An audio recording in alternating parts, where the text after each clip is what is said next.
Hi అండి, అందరికీ నమస్కారం అండి. ఫ్రెండ్స్, మనకి ఇప్పుడిప్పుడే మరొక ముఖ్యమైన అప్డేట్ అయితే రావడం జరిగిందండి. అదేమిటంటే, బ్యాంకు అకౌంట్ ఉన్న వారందరికీ ఆర్బీఐ కొత్త మార్గదర్శకాలు అంటూ ఇప్పుడిప్పుడే మనకు ఒక అప్డేట్ అయితే రావడం జరిగిందండి.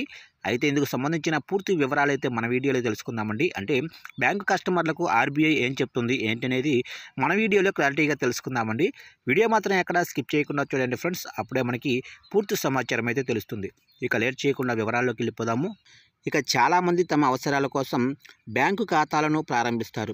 1-2 సార్లు లావాదేవీలు జరిపి వదిలేస్తారు. ఇక వాటిని పట్టించుకోవడంతో డియాక్టివేట్ అయిపోతాయి. అయితే ఈ డియాక్టివేట్ నిబంధనల్లో మార్పులు రానున్నాయి. ఇక reserve Bank of India RBI సూచనలు, సలహాల మేరకు బ్యాంకులు తమ కార్యకలాపాలు జరుపుతాయి. వడ్డీ రేట్ల విధింపు, డిపాజిట్ల సేకరణ తదితర విషయాన్ని ఆ నిబంధనలకు అనుగుణంగా ఉంటాయి. బ్యాంకుల నిబంధనల్లో వచ్చే మార్పులకు ఆర్బీఐ నిర్ణయాలే ఆధారమవుతాయి. ఈ నేపథ్యంలో బ్యాంకు ఖాతాల డియాక్టివేషన్కు సంబంధించి ప్రస్తుత నిబంధనలను మార్చాలని కోరుతూ ఆర్బీఐకి స్టేట్ బ్యాంక్ ఆఫ్ ఇండియా సిఫారసులు చేసింది. బ్యాలెన్స్ విచారణ తదితర ఆర్థికేతర కార్యకలాపాలు సైతం ఖాతాను యాక్టివేట్గా ఉంచడానికి సరిపోయేలా పరిగణించాలని కోరింది. ఇక state bank of India chairman CS Shetty ఇటీవల మాట్లాడుతూ, ప్రభుత్వం సహాయం కోసం ఖాతాను తెరిచే వారిలో చాలామంది పరిమితంగానే ఆర్థిక లావాదేవీలు నిర్వహిస్తున్నారన్నారు. ఖాతాను ప్రారంభించిన తర్వాత కొన్నిసార్లు మాత్రమే నిధులను ఉపసంహరించుకుంటున్నారు. నిర్ణీత కాలంలో లావాదేవీలు జరగకపోవటం వల్ల ఈ ఖాతాలు డియాక్టివేట్ అవుతున్నాయన్నారు. ఇక దీనివల్ల పలు ఇబ్బందులు కలుగుతున్నాయని తెలిపారు.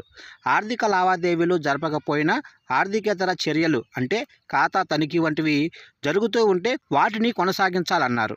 ఈ మేరకు నిబంధనలను మార్పు చేయాలని ఆర్బీఐని కోరారు. ఇక ఎస్బీఐ సిఫారసులను రిజర్వ్ బ్యాంక్ ఆఫ్ ఇండియా పరిగణనలోకి తీసుకుంటుంది. ఈ మేరకు బ్యాంకులన్నిటికీ ఆదేశాలు జారీ చేసింది.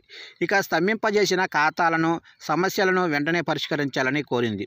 దీంతో బ్యాంకులన్నీ ఆ మేరకు చర్యలు తీసుకుంటున్నాయి. ఎస్బీఐ కూడా వెంటనే రంగంలోకి దిగింది. అయితే ఇలాంటి డియాక్టివేట్ ఖాతాలు ఎన్ని ఉన్నాయో స్పష్టంగా తెలపలేదు. ఎక్కువ కాలం పాటు ఆర్థిక లావాదేవీలు జరగని ఖాతాలను, క్రియారహిత ఖాతాలు ఉంటాయి. కొందరు కస్టమర్లు తమ ఖాతాలను పట్టించుకోకపోవటం వల్ల ఈ పరిస్థితి ఏర్పడుతుంది. బ్యాంకు నిబంధనల ప్రకారం కొంతకాలానికి ఇవి డియాక్టివేట్ అవుతాయి. అనంతరం వాటిలో ఉన్న నగదును జమ చేసుకునే అవకాశం ఖాతాదారులకు ఉండదు. వీటిపై ప్రస్తుతం ఆర్బీఐ కొత్తగా చర్యలు తీసుకుంటుంది.